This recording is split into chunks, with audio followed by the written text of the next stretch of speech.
Hello दोस्तों, welcome to sleepy classes. तो आज के प्रीक्योर में हम आपके साइंस एंड टेक से जो रिलेटेड करंट अफेयर्स हैं दिसंबर वीक 3 के, आज हम वो डिस्कस करेंगे। ठीक है जी। तो शुरू करने से पहले हमेशा इंडेक्स देख लेते हैं आज के टॉपिक्स का। सबसे पहले हम बात करेंगे आपकी लिडार टेक्निक के बारे में।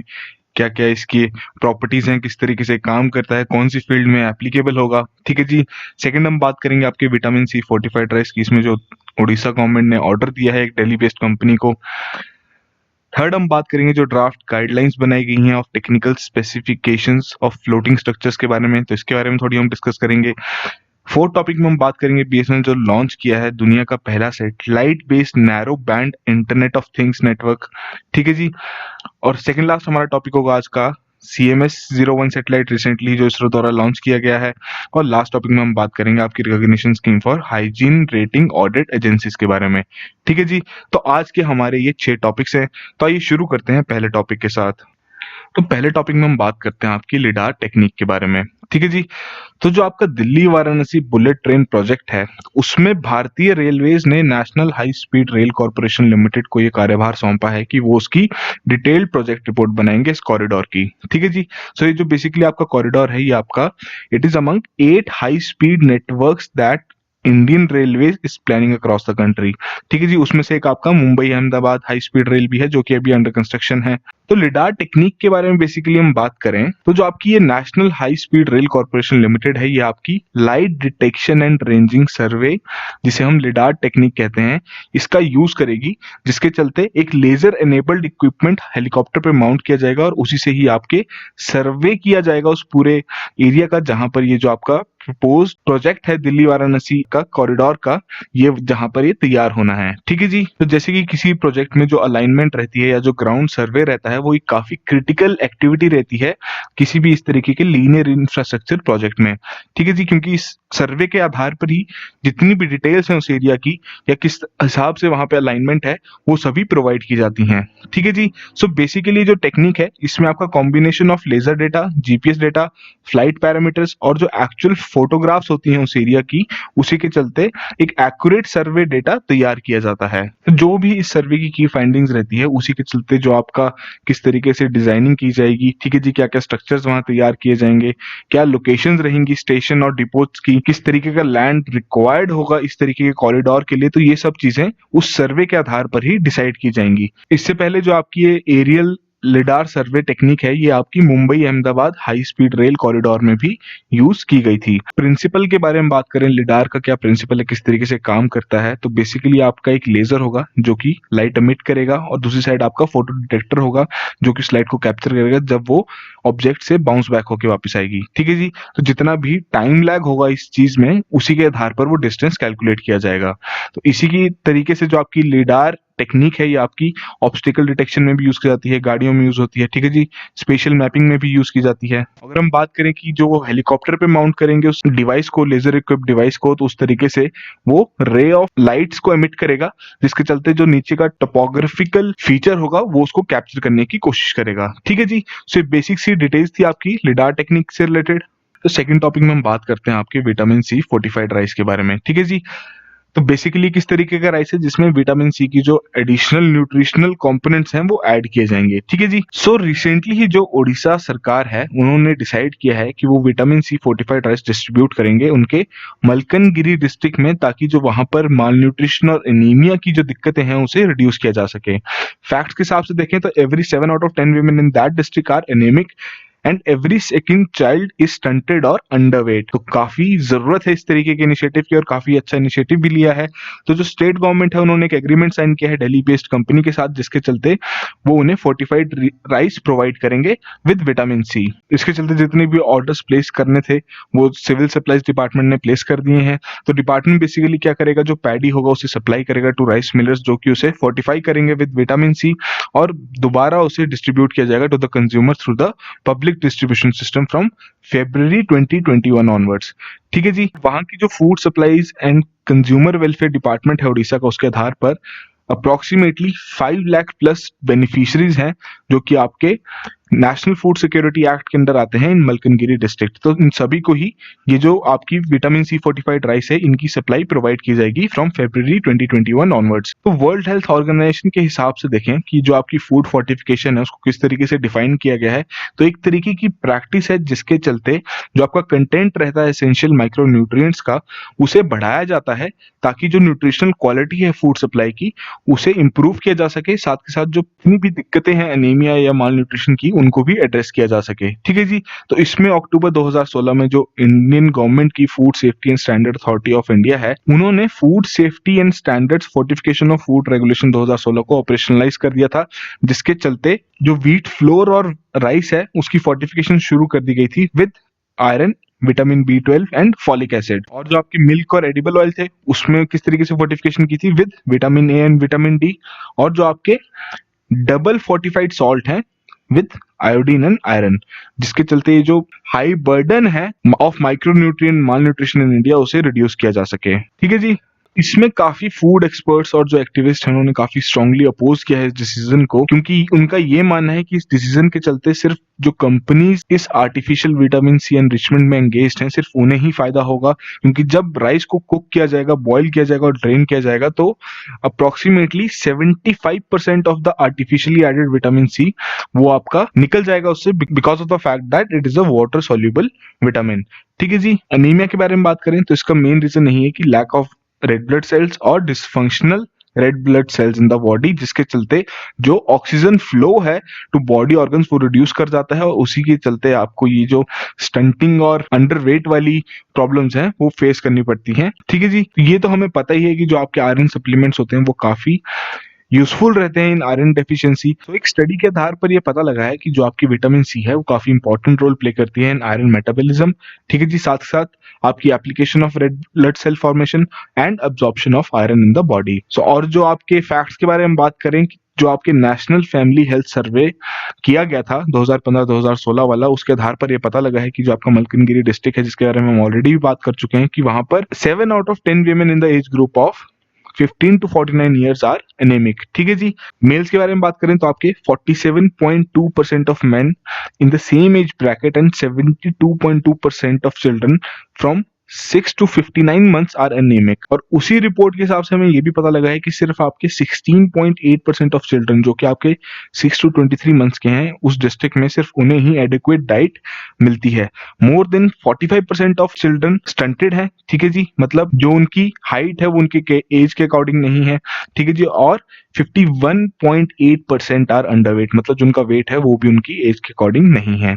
ठीक है जी। तो ये जो जितने भी फैक्ट्स हैं ये आप अपने मेन आंसर राइटिंग में भी यूज कर सकते हैं। ओडिशा के बारे में जनरली हम बात करें तो इट इज थर्ड हाईएस्ट तो basically it has third highest percentage of tribal population in the country, approximately 9.5 million, जो कि पॉपुलेशन सेंसस 2011 द्वारा डॉक्यूमेंट किया गया था। तो वहां पे एक मयूरभंज करके एक ट्राइबल डिस्ट्रिक्ट है, तो वहां पर रिसेंटली ही स्टेट गवर्नमेंट ने अनाउंस किया था to introduce fish and fish based products to anganwadi children and pregnant and lactating women, क्योंकि वहां के जो फैक्ट्स हैं उसके आधार पर यह पता लगा है कि 43.5% of children under the 5 years of age are stunted और प्रेग्नेंट वीमेन है उसमें से 45.6% आर एनेमिक। तो बेसिकली ये जो मूव था इसमें काफी एप्रिसिएशन मिली थी स्टेट गवर्नमेंट को, बट हालांकि जो ये विटामिन सी फोर्टिफाइड राइस वाला जो इनिशिएटिव है इसमें काफी क्रिटिसिज्म फेस करना पड़ रहा है। और एक्सपर्ट्स का ये मानना है कि instead of providing vitamin C fortified rice, state government should provide natural food sources जैसे कि आपका आंवला या लेमन हो गया। सेंट्रल गवर्नमेंट के इनिशिएटिव के बारे में बात करें तो वर्ल्ड फूड वाले दिन उन्होंने अनाउंस किया कि अब फोर्टिफाइड राइस डिस्ट्रीब्यूट किए जाएंगे, सप्लाई किए जाएंगे इन स्कूल्स, जो कि आपके मिड डे मील प्रोग्राम के अंदर कवर्ड है। तो ये जो फोर्टिफाइड राइस होगा इसमें आपके 3 माइक्रो न्यूट्रिएंट्स होंगे, B12, iron and folic acid. तो यहाँ पर हम देख सकते हैं जो आपका स्टंटिंग, अंडरवेट और वेस्टिंग का जो एक डेटा प्रोवाइड किया गया है ओडिशा का ही स्पेसिफिकली, कि किस तरीके से मेजॉरिटी ऑफ डिस्ट्रिक्ट्स वहां पर सफर कर रहे हैं इस चीज से। तो इस तरीके के इनिशिएटिव्स की बहुत ज्यादा जरूरत है वहां पर। ठीक है जी। सो ये बेसिक से डिटेल्स थी अबाउट फोर्टिफाइड राइस, क्या स्टेट गवर्नमेंट के वहां पर इनिशिएटिव्स रहे हैं, क्या सेंट्रल गवर्नमेंट ने इससे रिलेटेड इनिशिएटिव्स लिए हैं। ठीक है जी। तो आइए अगला टॉपिक देखते हैं तो यहाँ बात हो रही है आपकी draft guidelines of technical specification of floating structures. तो रिसेंटली ही जो आपकी ministry of port shipping and waterways उन्होंने कंपाइल किया है draft guidelines for technical specification of floating structures, जिसके आधार पर एक तरीके का world class floating structure setup करना चाहते हैं all along the coastal line. और उसी के चलते ये जो ड्राफ्ट तैयार किया है इसमें पब्लिक कंसल्टेशन के लिए भी उन्होंने इसे इशू कर दिया गया है। ठीक है जी। सो काफी एक अट्रैक्टिव सॉल्यूशन है जो कि ministry of port shipping and waterways द्वारा एनकरेज किया जा रहा है। तो बेसिक से जो बेनिफिट्स हैं इसके उसके बारे में हम बात करें, जो आपकी फ्लोटिंग जेटीज हैं क्या उसके बेनिफिट्स हैं ओवर कन्वेंशनल कोए या फिर जो आपके फिक्स्ड कंक्रीट स्ट्रक्चर्स हैं। तो जेटीज बेसिक आपके वो स्ट्रक्चर्स होते हैं कोस्ट पे जहां पर जैसे कि हम कह सकते हैं शिप्स डॉक की जा सकती हैं। ठीक है जी। जो आपकी छोटी बोट्स हैं उन्हें वहां प्लेस किया जा सकता है। उसके अलोंग जो स्ट्रक्चर आप देखते हैं जहां पर लोगों की मूवमेंट हो सकती है तो बेसिकली उसे हम जेटीज कहते हैं। ठीक है जी। फ्लोटिंग जेटीज के बारे में बात करें तो पहली बात तो ये काफी आपकी कॉस्ट इफेक्टिव सोल्यूशन है कि जो आपका कन्वेंशनल स्ट्रक्चर का जो प्राइसिंग रहती है उसे इंस्टॉल करने में काफी ज्यादा रहती है रादर देन द फ्लोटिंग जेटीज। ठीक है जी। फिर जो आपकी इसकी इंस्टॉलेशन है पूरे इस फ्लोटिंग स्ट्रक्चर की वो भी काफी फास्ट है as compared to conventional jetties. Usually ये आपके 6 से 8 महीने में तैयार कर दिए जाते हैं। ठीक है जी। हालांकि जो आपके कन्वेंशनल स्ट्रक्चर्स हैं उनको 2 साल भी लग जाते हैं। सबसे इंपॉर्टेंट बात ये इसका जो एनवायरमेंटल इम्पैक्ट है वो काफी ही मिनिमल है। ठीक है जी। एक्सपेंशन भी इजीली फिजिबल है due to modular construction techniques. इसे इजीली ट्रांसपोर्टेबल भी की जा सकती है अगर उस पोर्ट को रिकॉन्फ़िगर करना हो and it provides constant free board between jetties and boats. तो आपकी कुछ ऐसी लोकेशंस रहती हैं जहां पर काफी लार्ज टाइडल रेंज रहती है तो वहां पर आपकी ये जो फ्लोटिंग जेटीज हैं वो ज्यादा प्रेफर की जाती हैं रादर देन द कन्वेंशनल जेटीज। ठीक है जी। ऐसी लोकेशंस में आपकी क्या रहता है कि पहली बात तो ये कांस्टेंट फ्री बोर्ड प्रोवाइड करता है। जो एम्बार्केशन रहती है शिप्स के स्टोर्स की उसमें काफी इजी हो जाती है वो प्रोसेस। उसके अलावा जो भी फिशरमैन आएगा वो अपना सामान अनलोड करेगा उसमें भी काफी ये जो प्रोसेस है उसको काफी स्मूथ कर देता है। ठीक है जी। ठीक है चलते आपकी इंक्रीज प्रोडक्टिविटी होगी और जो फिशरमैन है उनकी भी सेफ्टी बनी रहेगी इन द लॉन्गर रन। इन्हीं एडवांटेजेस के चलते जो ministry of port shipping and waterways हैं उन्होंने सक्सेसफुली इंप्लीमेंट किए हैं कुछ pilot projects by following international guiding principles. ठीक है जी। तो उसमें से आपके कुछ हैं जैसे कि जो आपका पैसेंजर फ्लोटिंग जेटीज है गोवा में। ठीक है जी। वाटर एयर डोम्स हैं साबरमती रिवर में और आपके सरदार सरोवर डैम में, क्योंकि वहां पर अब सी प्लेन सर्विसेज भी शुरू कर दी गई हैं जिसके चलते काफी हम कह सकते हैं उस एरिया की जो इकोनॉमी है उसको भी बूस्ट मिला है। और इन्हीं प्रोजेक्ट्स के चलते जो इनको सक्सेस मिली है उसी के साथ साथ उन्होंने 80 सिमिलर प्रोजेक्ट्स आपके अंडर प्लानिंग स्टेज में है जो कि आपके पूरी कोस्टल लाइन के अराउंड डेवलप करने की बात की जा रही है ताकि ये जो कोस्टल कम्युनिटी है इसकी भी अपलिफ्टमेंट की जा सके। ठीक है जी। तो इसमें जो मिनिस्ट्री है उन्होंने आईआईटी चेन्नई को थोड़ा कार्यभार सौंपा है कि जितनी भी टेक्निकल स्पेसिफिकेशंस हैं और सस्टेनेबल फ्लोटिंग स्ट्रक्चर्स जैसे कि आपकी फ्लोटिंग जेटीज होगी, एयर डॉम्स हो गए या फिश लैंडिंग फैसिलिटीज होगी तो उस पर वो काम करें ताकि एक तरीके का प्रिसाइज और स्ट्रिंजेंट टेक्निकल स्पेसिफिकेशंस एस्टैब्लिश की जा सकें। ठीक है जी। सो बेसिक डिटेल्स थी आपकी रिलेटेड टू दिस फ्लोटिंग जेटीज, क्या उनके बेनिफिट्स रहते हैं ओवर द कन्वेंशनल वंस और किस तरीके से जो मिनिस्ट्री है वो इस पर काम कर रही है। तो ये अगला टॉपिक देखते हैं। तो यहाँ बात करते हैं जो रिसेंटली ही बीएसएनएल ने इन पार्टनरशिप विद स्काइलोटेक इंडिया दुनिया का पहला satellite based narrow band internet of things network जो लॉन्च किया है। ठीक है जी। सो बेसिकली आपका जो इंडिया का डिजिटल इंडिया का जो कैंपेन है उससे ही मद्देनजर रखते हुए इसे लॉन्च किया गया है। और इसमें जो आपके फिशरमैन हैं, फार्मर्स हैं, या जितनी भी कंस्ट्रक्शन हो रही है या फिर जो आपके माइनिंग और लॉजिस्टिक एंटरप्राइजेस हैं उन सभी को ही इससे काफी फायदा मिलेगा।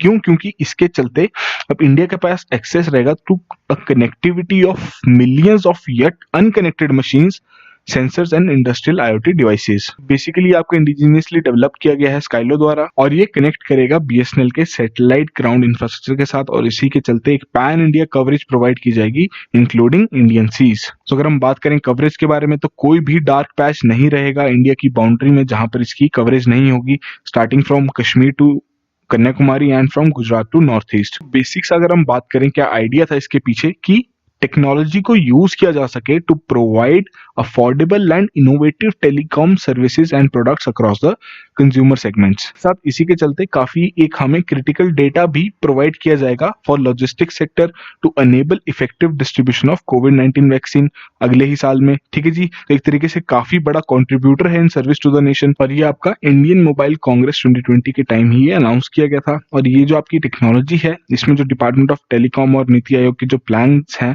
Of bringing indigenous IoT connectivity to India's core sectors, उसे भी ये सपोर्ट करता है। ठीक है जी, तो यहाँ इससे रिलेटेड जो आपका narrow band internet of things की जो टेक्नोलॉजी है, इससे रिलेटेड यहाँ पर आपको डिटेल्स प्रोवाइड की गई हैं। क्या इसकी बैटरी लाइफ है, लेटेंसी आपकी 10 सेकंड से भी कम है। ठीक है जी, ये ऑलरेडी ही आपकी सक्सेसफुली टेस्ट कर दी जा चुकी है टेक्नोलॉजी कुछ कुछ सेक्टर्स में, जैसे कि आपका इंडियन रेलवेज हो गया, फिशिंग वेसल्स हो गया। सो इसमें आपका बेसिकली एक small smart incredibly rugged box है, जिसे वो स्काइलो यूजर टर्मिनल भी कहते हैं। सो ये सेंसर्स के साथ इंटरफेस करते हुए डेटा ट्रांसमिट करेगा to Skylo network and into people's hands. और इसके साथ जो डेटा प्लेटफॉर्म है, उसके चलते काफी इमर्सिव विजुअल एक्सपीरियंस प्रोवाइड किया जाएगा for industry specific applications on mobile या फिर डेस्कटॉप। जितने भी यूजर्स होंगे उनके पास एबिलिटी होगी टू मेक इमीडिएट और अप्रोप्रिएट एक्शन विदाउट कंसिडरिंग कि वो कहां पर हैं। ठीक है जी, ये जो आपकी नई डिजिटल मशीन कनेक्टिविटी लेयर है, ये smartphone centering mobile and wifi networks को एक कॉम्प्लीमेंट की तरह सर्व करेगा। ठीक है जी, ये डिवाइस है जो कि अभी हमने बात की स्काइलो यूजर टर्मिनल, तो बेसिकली ये आपके स्टेट रन फर्म द्वारा ही प्रोवाइड किए जाएंगे at a price of around 10,000 a unit. ठीक है जी, तो बेसिकली अगर हम इसके एप्लीकेशंस के बारे में बात करें, कंज्यूमर के लिए किस तरीके से हेल्पफुल रहेगा, आपका स्मार्टफोन हो गया, जितने भी आपके वाटर लीक डिटेक्टर्स हैं उसमें काफी हेल्पफुल रहेगा, स्मार्ट एम्बुलेंसेज में काफी ये सही रहेगा। ठीक है जी, स्मार्ट सिटीज में किस तरीके से काम करेगा, आपकी पार्किंग होगी। ठीक है जी, स्मार्ट मीटर्स हो गए, गैस या water meters, manhole cover tracking, इन सब भी में काफी हेल्पफुल रहेगा। एंटरप्राइजेज में हम बात करें, ठीक है जी, किस तरीके से जो आपका स्टॉक है वो किस लेवल पे चल रहा है, आप उसकी मैनेजमेंट कर सकते हैं। जो अपनी स्टोरेज है, ऑन एंड ऑफ बटन जिससे आप कंट्रोल कर सकते हैं, वो सब कुछ आपका ये प्रोवाइड करेगा। एग्रीकल्चर में अगर हम बात करें कि सॉइल मॉइस्चर मॉनिटरिंग में हेल्प करेगा। ठीक है जी, एनवायरमेंटल की क्या एयर क्वालिटी चल रही है उसे मॉनिटर करने में काफी हेल्पफुल रहेगा। तो काफी मल्टी डायमेंशनल और डाइवर्स एप्लीकेशंस है इसकी, तो बेनिफिट्स तो बहुत हैं इसके। तो अब देखना यही है किस तरीके से इसे इम्प्लीमेंट किया जाता है, और सरकार और जो हमारी जनता है इसके बेनिफिट्स को किस तरीके से मैक्सिमम यूटिलाइज कर पाते हैं। ठीक है जी, आइए अगला टॉपिक देखते हैं। तो फिफ्थ टॉपिक में हम बात करते हैं आपके CMS-01 सैटेलाइट के बारे में। तो रिसेंटली ही जो इंडियन स्पेस रिसर्च ऑर्गेनाइजेशन है इसरो, उन्होंने सक्सेसफुली लॉन्च किया है उनका 42nd कम्युनिकेशन सैटेलाइट, जिसका नाम है CMS-01। ठीक है जी, तो इसको लिफ्ट किया गया था from the second launch pad of Satish Dhawan space centre, जो कि आपका श्रीहरिकोटा में है। इनिशियली तो इसकी डेट सेट की थी आपकी 8 दिसंबर की, but because of bad weather and possibility of hurricanes ये आपका डिले होता गया और 17 दिसंबर को इसे लॉन्च किया गया। ठीक है जी, सो बेसिकली जो सैटेलाइट है आपका सबसे पहला है in the new series of communication satellites, जो कि इंडिया लॉन्च करेगी after GSAT and INSAT series. इससे पहले इसरो ने लॉन्च किया था आपका PSLV 649, जिसके चलते उन्होंने 10 सैटेलाइट्स डिलीवर किए थे। इसमें आपका EOS-01 भी इंक्लूडेड था, जो कि आपका एक अर्थ ऑब्जर्वेशनरी सैटेलाइट है, जिसके चलते काफी एक हम कह सकते हैं सपोर्ट प्रोवाइड किया जाएगा to agriculture, forestry and disaster management. CMS-01 के बारे में बात करें तो ये तो हमें पता ही है कि 42nd कम्युनिकेशन सैटेलाइट है इंडिया का, जिसका वेट अराउंड आपका 1400 kgs है। ठीक है जी, तो ये जो हमारा एक पुराना सैटेलाइट था GSAT-12, तो ये उसे रिप्लेस करेगा, जो कि आपका जुलाई 2011 में लॉन्च किया गया था, and it was suppose to serve only for 7 years, but कैसे ना कैसे करके इसकी जो मिशन लाइफ थी वो 9 years तक एक्सटेंड कर दी गई थी। सो CMS-01 के बारे में बात करें तो क्या इसकी एप्लीकेशंस रहेंगी, क्या किस तरीके से हेल्पफुल रहेगा, तो हमें प्रोवाइड करेगा telecom services in the extended C band of frequency spectrum. Benefits के बारे में बात करें इसके, तो पहली बात जो आपकी रेन की वजह से जो इंटरफेरेंस रहती है तो इसमें काफी कम रहेगी, और ये काफी चीपर बैंडविड्थ है as compared to other bands. तो ये बेसिकली जो आपका CMS-01 है, इसकी मिशन लाइफ जो स्पेसक्राफ्ट की एक्सपेक्ट की गई है वो आपकी 7 years है, और ज्यादा भी बढ़ाई जा सकती है। ये बेसिकली आपका PSLV C50 रॉकेट पे इसे लॉन्च किया गया है, और इसके बाद आपके जो लॉन्चेस हैं जो शेड्यूल किए गए हैं वो हैं new small satellite launch vehicle, जो कि आपका कैरी करेगा अर्थ ऑब्जर्वेशन सैटेलाइट EOS-02, और आपका जो जियो सिंक्रोनस सैटेलाइट लॉन्च व्हीकल है F10, वो कैरी करेगा आपका EOS-3। ठीक है जी, इसके अलावा जो बाकी आपके इंडियन सैटेलाइट्स है जो कि रेडी है लॉन्च के लिए, वो है आपका जाइसैट एंड माइक्रोसैट 2A। तो यहाँ पर आप जो इंपॉर्टेंट फैक्ट्स हैं एक जगह पर देख सकते हैं, सारे सारे यहाँ मेंशन है, आप इनको नोट्स में भी उतार सकते हैं। ठीक है जी, तो बेसिक सी डिटेल्स थी आपकी CMS-01। ठीक है जी, और जो अपकमिंग लॉन्चेस हैं इसरो के, जैसे ही लॉन्च किए जाएंगे तो उस दौरान भी हम आपके साथ एडिशनल डिटेल्स इन सभी लॉन्चेस की शेयर करेंगे। ठीक है जी, तो आइए अगला टॉपिक देखते हैं यहाँ पर। तो आज के लास्ट टॉपिक में हम बात करते हैं आपकी recognition scheme for hygiene rating audit agencies के बारे में। तो हमारी जो क्वालिटी काउंसिल ऑफ इंडिया है, उन रिसेंटली की स्कीम के साथ आए हैं for approval of hygiene rating audit agencies. ठीक है जी, सो बेसिक सा एम क्या है कि कंज्यूमर्स की हेल्प की जा सके ताकि वो इन्फॉर्म्ड डिसीजंस ले सकें regarding food outlets where they prefer to eat by encouraging businesses to improve hygiene and safety standards। इसमें जो recognized एजेंसी होगी वो वेरीफाई करेगी compliance with food hygiene and safety procedures जो कि आपके food safety and standards authority of India द्वारा रखे गए हैं। ठीक है जी, तो इसमें जितने भी फूड एस्टैब्लिशमेंट्स हैं उन्हें रेट किया जाएगा based on hygiene and safety conditions जो कि at the time of audit वहां ऑब्जर्व की जाएंगी। सो बेसिकली जो इसका रेटिंग सिस्टम है वो आपका in the form of smileys है फ्रॉम 1 to 5, और वो जो सर्टिफिकेट होगा तो जहां पर बेसिकली आपका कंज्यूमर फेसिंग एरिया होगा वहां पर वो डिस्प्ले करना मैंडेटरी है। सो इस रेटिंग के चलते पहली बात इंडियन कंज्यूमर्स में थोड़ा कॉन्फिडेंस आएगा कि हाँ जी वो इस रेस्टोरेंट या कोई भी फूड आउटलेट है वहां से खाना खा सकते हैं। साथ के साथ जो फूड सर्विस ऑपरेटर्स हैं उनकी भी जो बेसिक हाइजीन और क्वालिटी ऑफ फूड है वो भी इंप्रूव होगी। ठीक है जी, so quality council of India के बारे में बात करें तो आपका 1997 में सेटअप की गई थी as an autonomous body of. तो काउंसिल ऑफ इंडिया के बारे में बात करें तो बेसिकली इसकी स्थापना की गई थी 1997 में as an autonomous body attach to the department of industrial policy and promotion जो कि आपकी ministry of commerce and industry के अंडर आती है। ठीक है जी, तो इसके जो चेयरमैन होते हैं इस काउंसिल के वो आपके प्राइम मिनिस्टर द्वारा अपॉइंट किए जाते हैं on the recommendation of the industry to the government. इसके मैंडेट के बारे में बात करें तो पहली बात to establish and operate the national accreditation structure. ठीक है जी, और दूसरी बात एक्रीडेशन प्रोवाइड करते हैं in the field of health education and quality promotion. ठीक है जी, तो इसमें आपके दो एक्रीडेशन बोर्ड्स हैं क्वालिटी काउंसिल ऑफ इंडिया के। पहला है आपका national accreditation board for certificate bodies और दूसरा आपका national accreditation board for testing and calibration laboratories. तो जो दो आपकी बॉडीज हैं ये आपकी सपोर्ट करती हैं गवर्नमेंट और रेगुलेटर्स को ताकि इंश्योर किया जा सके कि जो डेटा प्रोवाइड किया जा रहा है बाय एक्रीडिटेड कंफर्मिटी असेसमेंट बॉडीज वो आपका रिलायबल है, ट्रस्टवर्दी है in terms of decision making, compliance testing and standard setting. ठीक है जी, इंडियन इंडस्ट्री है वो बेसिकली आपकी क्वालिटी काउंसिल ऑफ इंडिया में रिप्रेजेंट की जाती है बाय 3 प्रीमियर इंडस्ट्री एसोसिएशंस जो कि आपके एसोचैम, CII एंड फिक्की। ठीक है जी, सो बेसिक सी डिटेल्स थी आपके related to quality council of India और जो उन्होंने स्कीम लाए हैं for hygiene rating audit agency से रिलेटेड। ठीक है जी, सो आज के हमारे करंट अफेयर्स यहीं खत्म होते हैं। 6 टॉपिक्स हमने डिस्कस किए हैं आज। आई होप आपको कुछ ना कुछ यहाँ गेन हुआ हो। तो जो जो आपको रेलेवेंट लगता है इन टॉपिक्स में से आप उसको अपने नोट्स में उतार सकते हैं। हालांकि आपके सारे टॉपिक्स इंपॉर्टेंट है, यूपीएससी किसी भी तरीके से आपसे क्वेश्चन पूछ सकता है। जितनी आपकी थॉरो प्रिपरेशन होगी उतना ही आपका स्कोर बेटर रहेगा प्रीलिम्स में। इसी तरह से करंट अफेयर्स फॉलो करते रहें और जो आपके शाम के 5 क्वेश्चंस आते हैं प्रीमिक्स में उन्हें भी रेगुलरली अटेम्प्ट कर लें क्योंकि हार्डली आपको 10 से 15 मिनट लगते हैं वो क्वेश्चंस अटेम्प्ट करने में, उतने ही टाइम का आपका वो लेक्चर होता है। ठीक है जी, so that will be all the very best.